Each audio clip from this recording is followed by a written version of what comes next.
আলহামদুলিল্লাহ।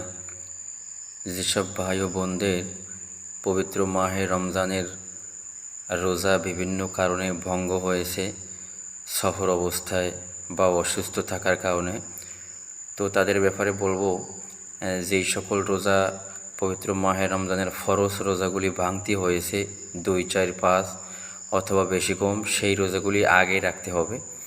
তারপরে এই যে শাওয়াল মাসের 6টি রোজা, এই ব্যাপারে আল্লাহ রাসূল সাল্লাল্লাহু আলাইহি ওয়াসাল্লাম বলেছেন, শাওয়াল মাসের 6টি রোজা রাখার কারণে তিনি সারা বছর রোজা রাখার সওয়াব পাবেন।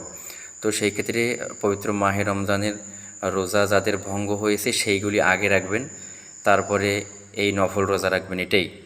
আর পবিত্র মাহে রমজানের আমরা রোজা রেখেছি, তার অন্যতম রমজানের পরবর্তী হক হলো যে গুনাহ থেকে তওবা করা, বেশি বেশি গুনাহ থেকে তওবা করা এবং গুনাহ না করা, এবং ভবিষ্যতে গুনাহ করব না এই ধরনের আল্লাহ পাকের কাছে ইরাদা করা এবং বান্দার হকগুলি সঠিকভাবে আদায় করা। আমিন।